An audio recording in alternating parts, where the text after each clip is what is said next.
Selon le professeur Iba Der Thiam, l'Afrique est, aujourd'hui, universellement reconnue, comme étant le berceau de l'humanité.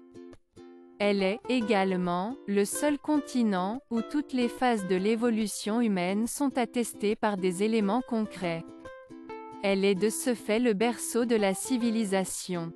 Les civilisations qui s'y sont développées, ont englobé de grands espaces. Elles se sont étendues sur une séquence temporelle allant de l'apparition de l'homme à l'invasion européenne du XIXe siècle. La première signification comporte un jugement de valeur, les deux autres sont plus conformes à la conception que l'anthropologie donne à la civilisation.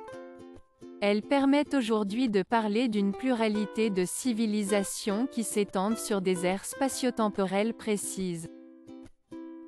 En partant de cette définition de Senghor, nous pouvons dire que la civilisation aujourd'hui est à considérer comme l'ensemble des traits culturels majeurs qui sous-tend le système de pensée d'un ensemble de communautés culturelles se reconnaissant appartenir à un même groupe humain.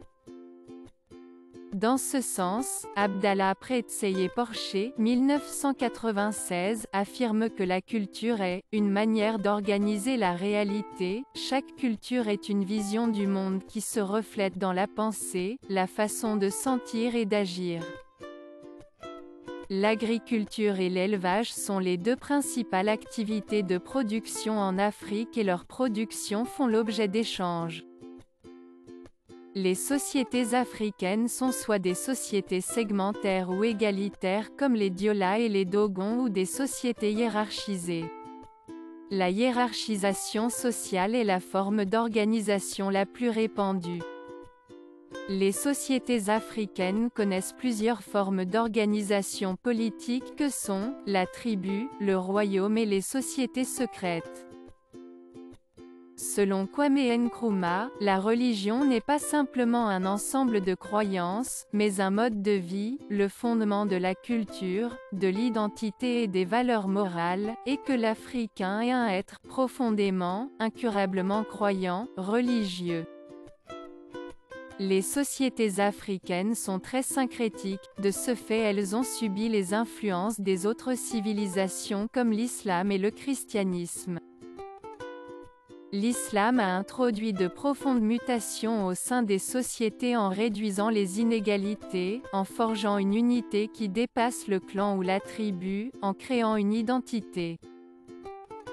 La présence du christianisme est antérieure à celle de l'islam mais sa large diffusion a été favorisée par la colonisation européenne. La colonisation a détruit les valeurs traditionnelles de régulation, amour, tolérance et solidarité a laissé la place à une élite intellectuelle victime de la politique d'assimilation.